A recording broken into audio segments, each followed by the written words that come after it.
Pilipinas. NBC Manila Broadcasting Company. DZRH, member, kapisanan ng mga broadcaster ng Pilipinas. Oras sa Bishop Buddy Ballesteros. Bilis na oras, alas 4:14. Uy! Nakapag-break ka na ba?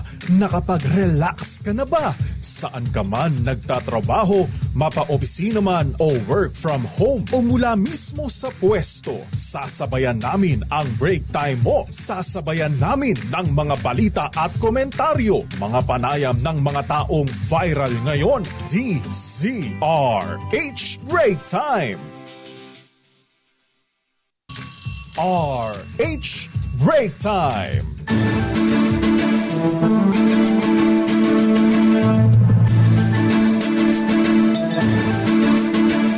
Magandang hapon, Pilipinas.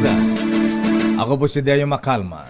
Ako naman po, Thea Petro Corpus, bumabati ng happy birthday sa iyo, Lakay. Thank you, Bakit?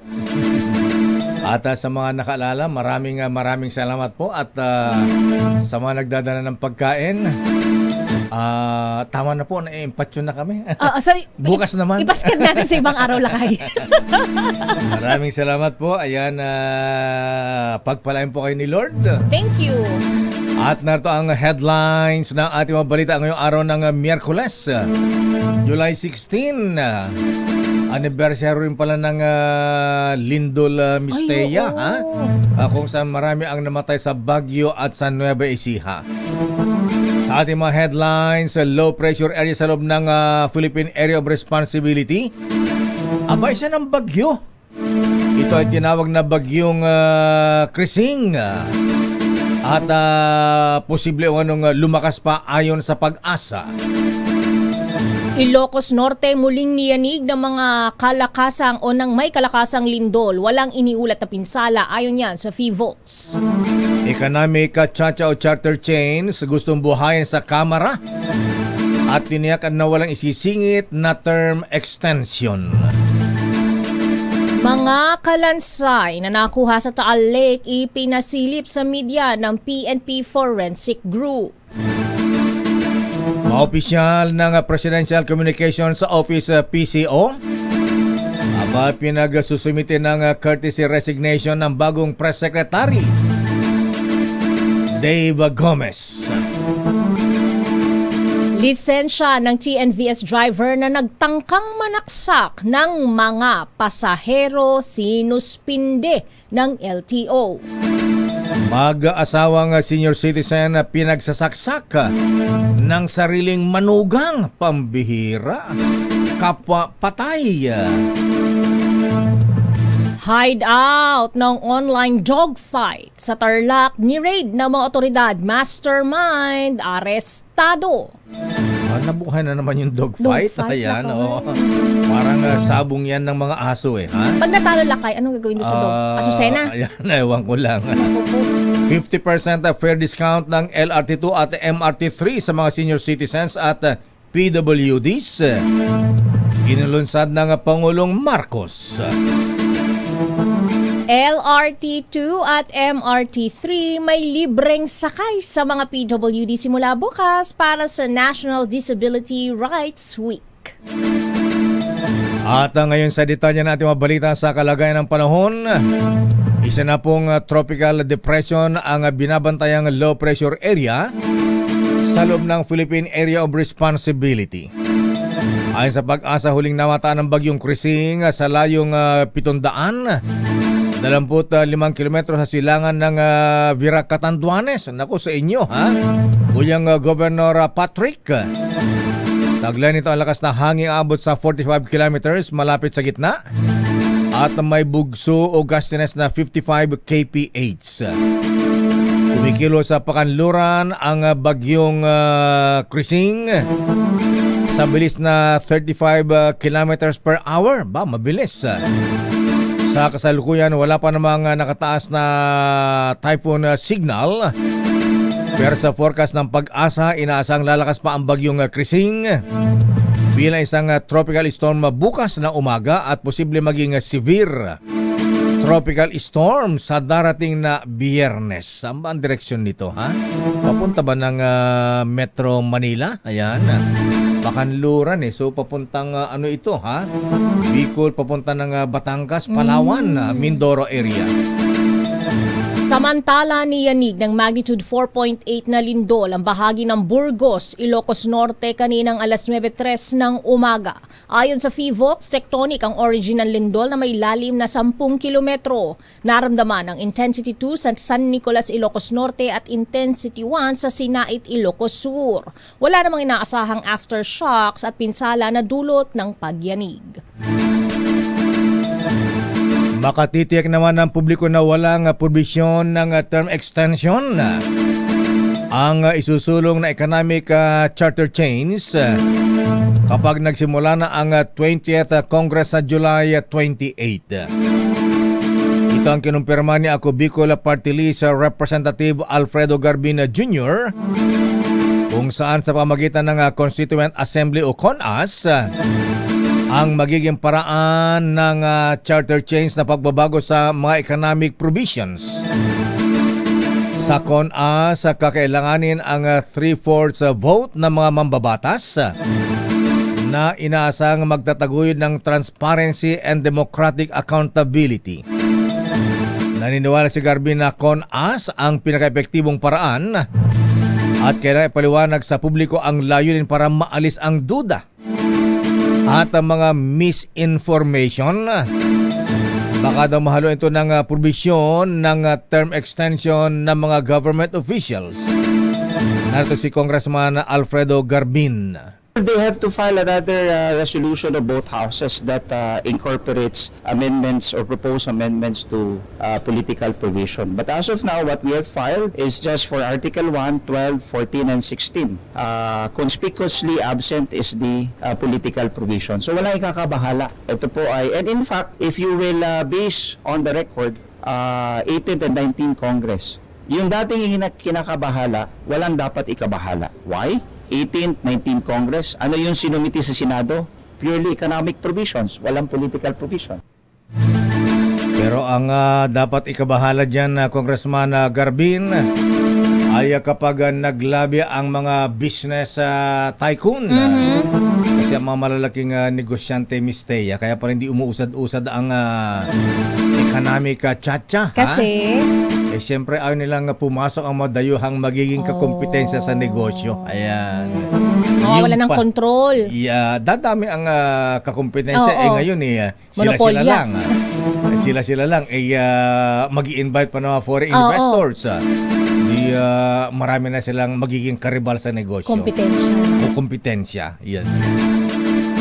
Sa iba pang balita, pabor si Senator Risa Hontiveros sa mukahing tanggalin na ang mga pork barrel fund ng mga kongresista at senador kasunod ng binuhay na tanggalan ng pork barrel fund ang mga mambabatas. Sa 2025 national budget, nabulgar na may senador na nakakuha ng 10 bilyong pisong pork barrel habang may kongresistang nakatanggap ng 15 bilyong piso. Sa panayam ng DZRH News kay Senator Hontiveros, sinabi nitong mas mabuting ipaubaya na sa Executive Department ang paggasta sa pondo ng pamahalaan at ang tanging responsibilidad ng Kongreso ay tingnan kung tama ang appropriation ng budget at kung tama ang paggamit nito. Nauna nang iniulat ng Malacanang na inaprubahan na ni Pangulong Ferdinand Marcos Jr. ang 6.773 trilyong piso na 2026 proposed national budget. Narito ang bahagi ng panayam ng DZRH News kay Senator Hontiveros. Payag naman po ako kasi in principle naman yung mga pondo talaga ay dapat hawak ng o ginagastos ng executive. Opo, mula barangay hanggang sa Office of the President. At ang i-preserve talagang kapangyarihan naman namin sa Kongreso ay yung appropriation, yung power of the purse. Pati yung pag-examine yan ba ay nagagastos na maayos or mali. May kakampi na si Senator Ping Lacson. Ayan. Na ayos sa pork barrel. Chap-chapan ng pork lakay. Samantala, ipinapasilip naman ng PNP Forensic Group sa media ang itsura ng skeletal remains na nakuha sa Taal Lake sa gitna ng paghahanap sa mga nawawalang sabungero. Kabilang dito ang isa sa 6 na samples ng butong hinihinalang galing sa tao batay sa unang pagsisiyasat. Makikita sa larawang ibinahagi ng forensic group ang portion ng hip bone o balakang ng isang kalansay na nakuha sa Taal. Kasama ang 6 na ito sa 91 samples na hawak ngayon ng Campo Crame. Ayon kay Police Lieutenant Colonel Edmar de la Torre, hepe ng DNA Laboratory Division, dadaan ito sa segregation na tatagal ng 5 to 7 days at DNA cross matching na tatagal ulit ng panibagong 5 to 7 days. Lahat ang paliwanag ni Colonel Edmar de la Torre. Very challenging po ito kasi considering po na submerged po siya sa tubig. So, and at the same time po, just to give you an idea, we received 91 samples po ng buto. Hindi naman po malalaki lahat, may malalaki, may mga maliliit, pero it's just to tell you po yung kung gaano po ka-challenging po itong mga ginagawa po namin. At the same time po, hindi po kami nagbibigay po ng false hope sa kanila na say na madali to, mabilis to. Sinabi pa ni Colonel De La Torre na nagkaroon ng mishandling sa paghawak ng mga skeletal remains na nakuha sa Taal Lake. Narito muli si Colonel Torre. Unlike the academic po, real case scenario po ito, marami pong mangyayari. Marami pwedeng mangyayari na hindi po namin control. So although hindi po kami yung gumawa noon po, ang iniintindi po namin is sa mga ganyan po mga senaryo, marami pong po na hindi namin makakontrol. Samantala, iginiit ni Akbayan Party List Representative Shell Jokno na panahon na para planuhin ng gobyerno ang pagtatayo ng isang independent forensic laboratory. Ito ay sa harap ng mga kasong may kaugnayan sa extrajudicial killings at sa patuloy na paghahanap sa mga nawawalang sabungero. Git ni Jokno, kailangang maging mas siyentipiko ang paraan ng investigasyon sa bansa. Kasunod nito, isinusulong ni Jokno ang pagbuo ng forensic lab na pamumunuan ng mga eksperto mula sa academe at mga bihas sa forensic science at hindi nakapailalim sa command structure ng Philippine National Police. Paliwanag ni Jokno, kung ang mga ebidensya at ang konklusyon ay batay sa siyensya, mas matibay itong panlaban sa kaso. Narito ang bahagi ng pahayag ni Jokno. Minsan kasi sa aking experience bilang isang abogado at human rights defender, ang nagiging basis ng mga prosecution ay testimonya lang. Pero alam naman natin lahat, pati kayo sa media, alam niyo naman lahat na pwedeng magbago ang sinasabi ng isang testigo. Ang hindi pwedeng baguhin, yung mga scientific facts based on proper investigation. Samantala, pinagre-resign ni bagong Presidential Communications Office Secretary Dave Gomez ang lahat ng opisyal ng kanyang tanggapan sa PCO hanggang Biyernes, July 18. Batay sa memorandum na may petsang July 14, inatasan ni Secretary Gomez ang lahat ng ma-incumbent PCO undersecretaries. Kasama si Yusek Claire Castro rito. Assistant secretaries, mga directors at iba pang presidential appointees para maghain ng kanilang unqualified courtesy resignation. Ang kay Gomez, standard transition practice lamang ito habang sumasailalim sa performance audit ang opisyal ng PCO. Napansin din ni Gomez na sobra overstaff ang tanggapan ng PCSO. PCO lang kayo. Ay, PCO. Bakit PCSO to lang. Pero baka nga. Ayan. Sobra ang mga empleyado sa PCO. Ayan. Kaya siya ay magbabawas. Ayan, kaya i-audit, magkakaroon ng performance audit, at yung kanilang yung overlapping ng mga trabaho ng mga opisyal at tauhan ng PCO. Good luck, Secretary Dave Gomez. Kaugnay nga ng balitang yan, Lakay, kinumpirma ni Palace Press Officer Undersecretary Claire Castro na magsusumite siya ng kanyang courtesy resignation kasunod ng balasahan sa Presidential Communications Office sa ilalim ng bagong tinalagang kalihim na si Dave Gomez. Ayon kay Castro, kabilang siya sa mga opisyal na maghahain ng resignation bilang bahagi ng kaugalian na tuwing may bagong uupong pinuno sa isang executive agency. Matatandang inatasan ni Gomez ang lahat ng undersecretaries, assistant secretaries, directors at iba pang presidential appointees ng PCO at mga attached agencies nito na magsumite ng kanilang courtesy resignation. Layo ng hakbang na bigyang laya si Secretary Gomez na buuin ang kanyang sariling team na magpapatupad ng communication strategy ng administrasyon.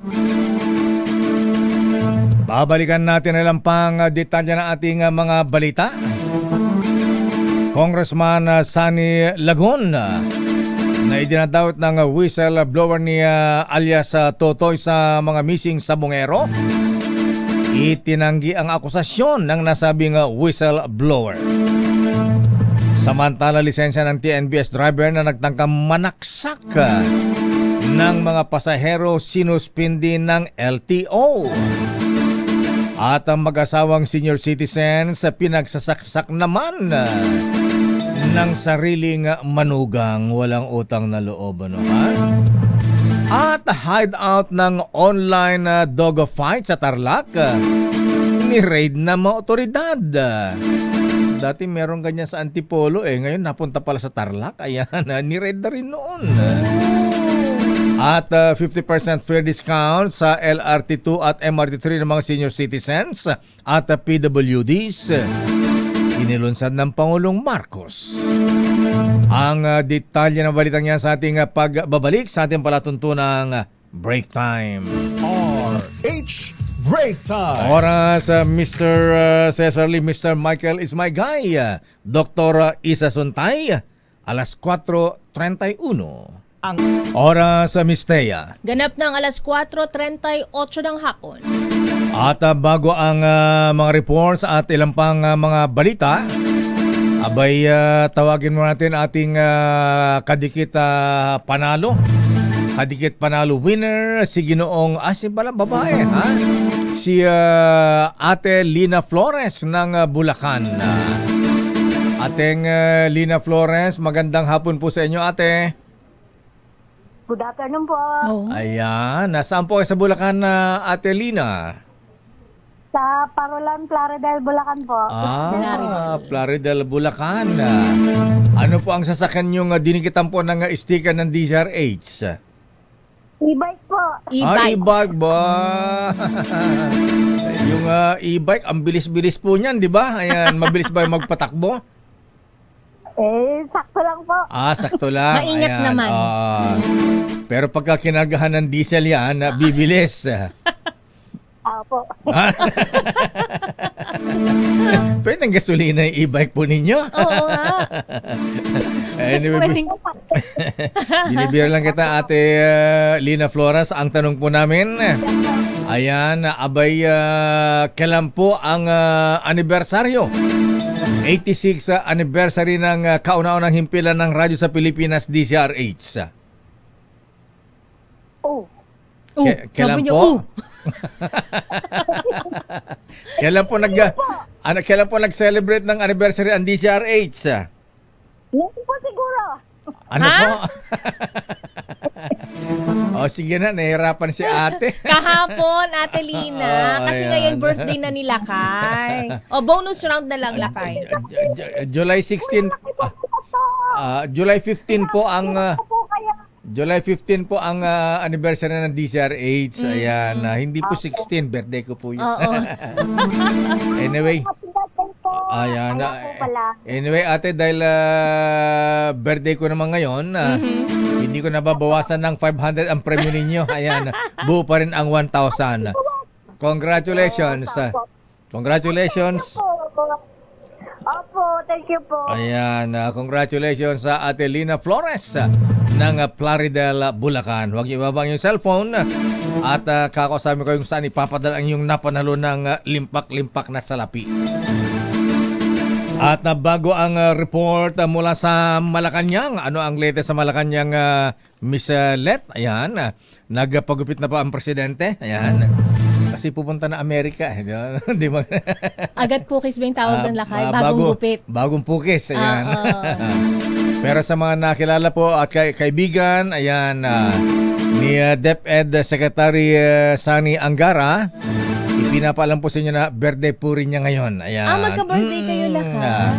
Happy birthday, Berry. Ayan, binabati ka ng mga members, mga brethren sa Pangarap Masonic Lodge at sa Grand Lodge. Most Worshipful Raul Canon. At happy birthday din kay Worshipful Master Neil Alcaraz. Para sa mga nakilala pa Kuyang Neil Alcaraz, ang Worshipful Master ng Teodoro Macalma Calaw Masonic Lodge number 136. Birthday din po niya ngayon. Ayan. Binabati ni Kuyang Senior Warden Rolly Masangkay, Junior Warden Jan Pama at mga brethren sa Calaw Lodge. Happy birthday din kay Kuyang Carlo Bala, Joan Taruk, at advance happy birthday kay Eric Dastas bukas. At kay Jerry Bahas 19. Abay sa Dire-diretso ang fiesta Sabado. Nga, tuloy-tuloy. Tuloy-tuloy ang fiesta. At happy birthday din kay Mr. Freddy Castro. Ayan, Mr. Freddy Castro, happy birthday, Mr. Sharp. Ha? Binabati ka ni Mr. Cesar ng Toyota Alabang at Mike Lee. Ayan. Happy birthday at ganun din. Happy birthday kay Manang Florida Pulida Fernandez ng Pinili, Ilocos Norte. At kay Father Alan Cortez. Ayan, alam mo tayong mumpo dyan, Father. Ayan. Kaya bang papainom ng mumpo. Ayan. Happy birthday. At of course, ayan, ito nga pala July 16 din pala, hindi 15. Si dating Congressman Jackie Enrile, ang anak ni Manong Johnny Ponce Enrile. Happy birthday, yes. At Julius Babaw, ayan, kahapon pala ang birthday ni paring Julius. At ngayon sa mga reports at muli maraming salamat po sa mga nakaalala sa ating anniversary at sa ating kaarawan, birthday. Maraming salamat po sa inyo lahat. Ayan. Sana po bigyan kayo ni Lord ng mas marami pang blessings, more blessings to share. Ayan. Yes. Amen. Sa mga underprivileged katulad namin. Kami po yun. Maraming salamat po dahil naambunan din kami ng grasya. Maraming salamat po. Ayan, napagpalain po kayo ni Lord. At sana'y patuloy na maganda yung kalusugan. Ayan. At ganoon din sa'yo, Lakay. Thank you, Miss Thea. At ngayon sa mga reports, Pangulong Bongbong Marcos umaasang magiging operational na ang Metro Manila Subway bago pa man matapos ang kanyang termino. Aba, maganda yan. Kaya nga sabi ko, Miss Let, para maranasan natin bago matapos ang term ng Pangulong Marcos, siguro linggo-linggo bantayan niya yan. Dalaw-dalawin niya yan. pagka random inspection. Ayan, para mapabilis ang paggawa ng subway. Alamin natin ang detalye mula kay RS14. Let Narciso, please come in. Miss Let. Lakay, Ms. Thea, kontento si Pangulong Ferdinand Marcos Jr. sa progreso ng itinatayong Metro Manila Subway Project.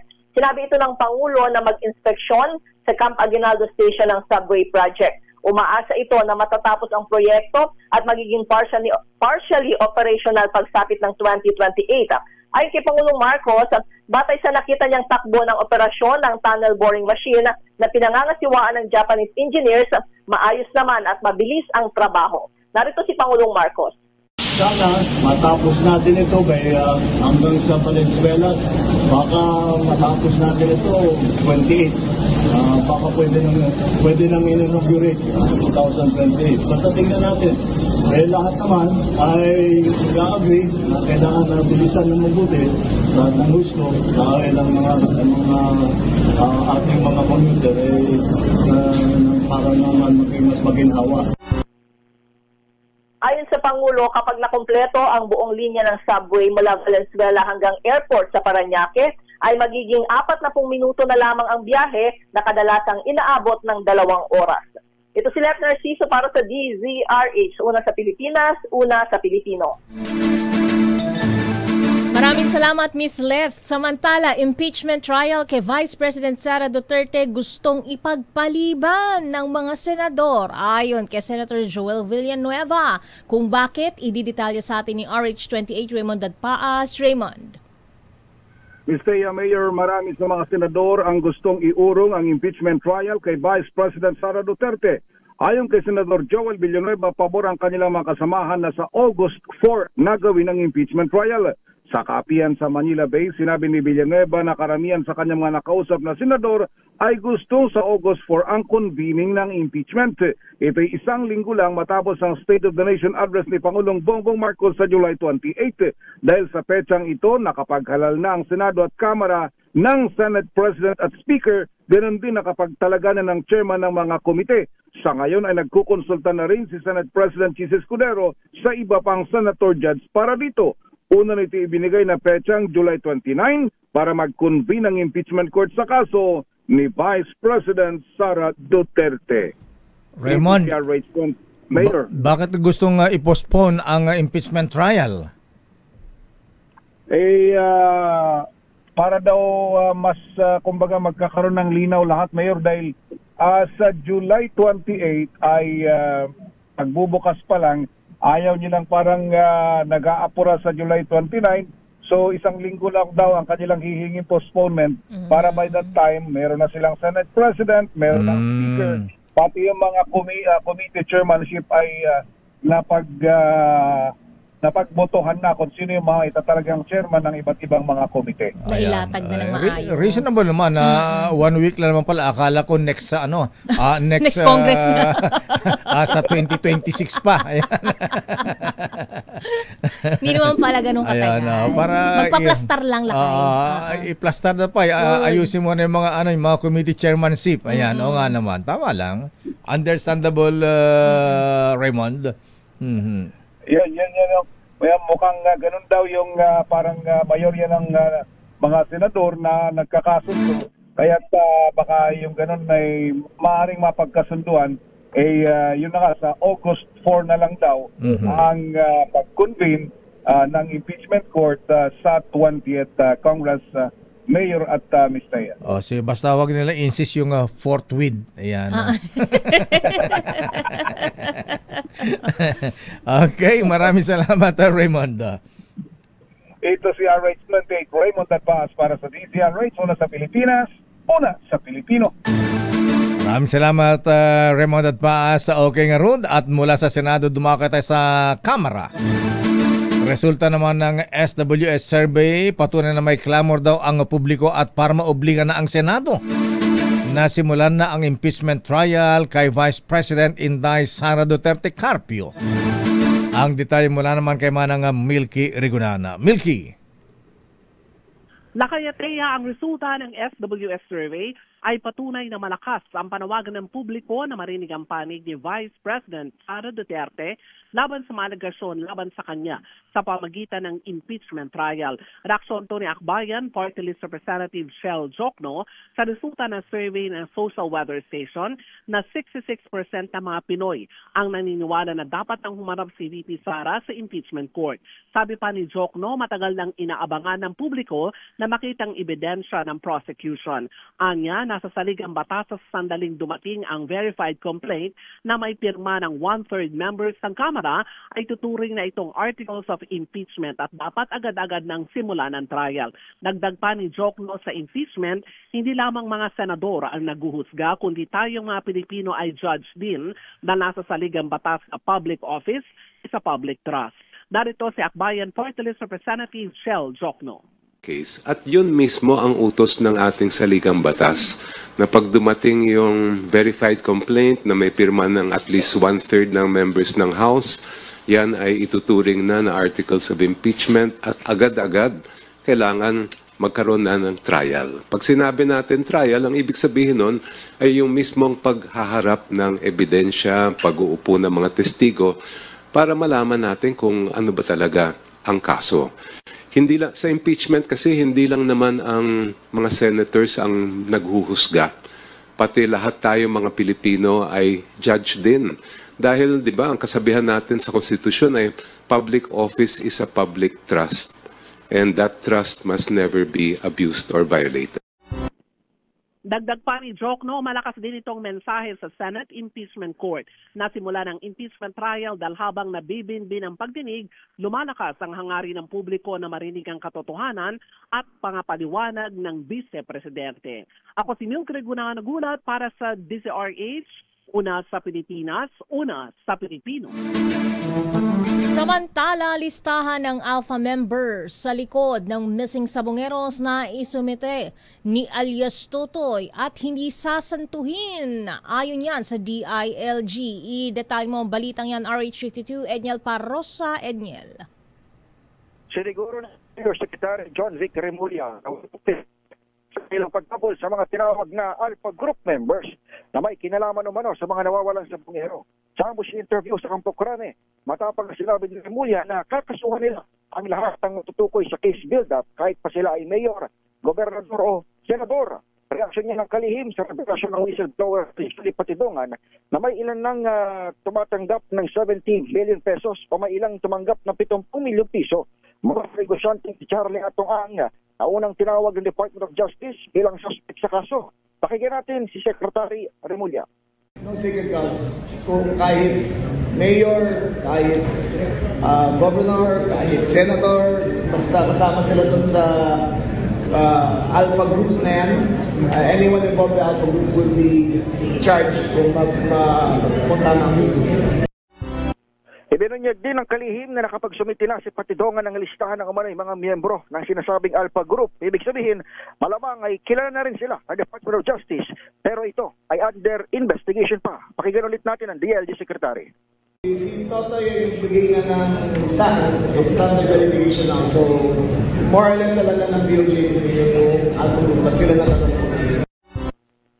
Inakusahan na ni Patidongan bilang bahagi ng Alpha members si retired Police Lieutenant General Jorel Estomo na nagbanta namang maghahain ng demanda. Bukod kay Estomo, pinangalanan din ni Patidongan ng 12 pulis na nagsilbihan niyang tagaligpit ang grupo. Ito si Edniel Parrosa, nag-uulat para sa DZRH. Una sa Pilipinas, una sa Pilipino. Maraming salamat Edniel at sa panayam ng break time kay Julie Dondon Patidongan. Dinawit din na isang congressman na si Congressman Sani Lagon ng Ako Bisaya Party List. At kaugnay sa pagkakadawit na nasabing kongresista, nagpadala naman ng statement ang controversial na kongresistang sinasabi ni whistleblower na miyembro ng Alpha Group. Sinabi nito na irresponsable ang pahayag ni Patidongan at sinasabing nasira ang kanyang reputasyon without regard for truth or evidence. Sabi pa niya sa kanyang statement, I am duly elected representative of Ako Bisaya Party List, faithfully serving the Filipino people and advocating for the interest of the Bisaya. Ayan. So yan po ang statement naman ng kongresistang idinadawit din sa pagkawala ng mga sabungero. Sani Lagon ng Ako Bisaya Party List Mandong. Nabanggit yung pangalan baka sabi ni Secretary John Vic Remulla, see you in court. Ayan, magkita-kita sa korte na lang. At babalikan natin lang pang mga reports si Standby Noche Cacas, riding in tandem na armado ng baril at granada. Pambihira, ano ha? May granada pa. Para sa granada pag kami hahabol hagisan ng granada. Oo. Na-aresto naman sa Makati City. Standby Noche Cacas, standby Josa Cruzat. Oras Mistea. 5 minuto bago mag-alas 5 ng hapon. Balikan natin ang mga reports. Report mula kay Noche Cacas. riding in tandem na may dalang baril at granada na aresto sa Makati. Noche Kakas, please come in. Lakay, Miss Taya, arestado ang dalawang hold-upper suspect sa kinasang hata pursuit operation sa lungsod ng Makati. Ayon sa report ng National Capital Region Police Office, nagsimula ang insidente ng tutukan ng baril ng dalawang lalaki ang isang tendera at sapilitang kinuha ang cellphone sa katumakas. Nang makarating sa pulisya, agad itinimbre ang impormasyon sa pamamagitan ng radio ang insidente sa mga rumurundang Tactical Motorcycle Riders Unit o TMRU sa Malugay Street, Barangay San Antonio sa lungsod. Na-corner ang riding in tandem suspect sa bahagi naman ng Ayala Avenue, kanto ng Camagong Street ng Barangay Bel-Air. Na-aresto ang mga suspect at nakumpiska sa pag-iingat ng dalawa ang isang caliber 45 pistol, isang caliber 22 revolver at isang MK2 fragmentation hand grenade. Kumpiskado rin ang isang blue Honda Click motorcycle na may plate number 875XIN na sinasabing ginagamit sa illegal na aktibidad. Ang mga naarestong individual na parehong residente ng Barangay Palingon Tipas sa lungsod ng Taguig ay maharap ngayon sa kasong paglabag sa Republic Act 10591. Arit sa 27, si Kakas DZRH, una sa Pilipinas, una sa Pilipino. May congrats sa Makati Police. Ayan na matagal na inireklamo yung mga riding in tandem na nangi-snatch. Diyan sa may Malugay Street, Makati. Likod lamang ng fire station ng Makati, Mistea. Samantala, lakay timbog sa pinagsamang operasyon ng Philippine National Police Criminal Investigation and Detection Group, Presidential Anti-Organized Crime Commission at Animal Welfare Investigation Project ang isang lalaking sospek sa pag-oorganisa at pagbebenta ng dogfight videos o kuha ng pagsasabong ng mga aso sa internet. Nahuli sa Barangay Motrico sa La Paz, Tarlac ang lalaking kinilala muna sa pangalang Bill habang na-rescue sa kanya ang 3 pitbull. Nadiskubre rin sa parehong lokasyon ang isang fighting cage, improvised na bite stick at kadena ng mga asong hinihinalang gamit sa pang-aabuso sa mga hayop. Sa report na tinanggap ni CIDG Director Police Brigadier General Romeo Macapaz, nabatid na inire-record ni Bill ang sabing mga aso para gamitin sa online pustahan. Mahaharap ang suspect sa kasong paglabag sa Animal Welfare Act of 1998. Grabe ha, hindi lang sabong na manok sabong na aso dog fight. Patay naman ang mag-asawang senior citizens matapos pagsasaksakin ng kanilang sariling manugang sa San Lorenzo, Guimaras. Ayon na sa report ni Captain Joji Ganya ng Lorenzo Police Station, ang dalawang biktima ay mag-asawang sina Jose at Estelita Casamayor. Ayon sa investigasyon, lasing ang suspect na si Raymond Cosingan ng pagsasasakin ang kanyang biyanan. Sinaksak ng 12 beses ang biyanan na babae. Wow! At 4 na saksak naman ang tinamo ng kanyang biyanan na lalaki. Ayon sa report ng pulisya, masama daw ang loob ng manugang ang suspect sa kanyang mga biyanan dahil siya ay parating pinagsasabihan kapag nagdadala ng chiching sa kanilang bahay. Alam na konsintihin. Simula nung mamatay ang kanyang misis, byudo pala. Ayan. Pero kahit kung magalit sa biyanan, huwag namang saksakin, huwag namang patayin.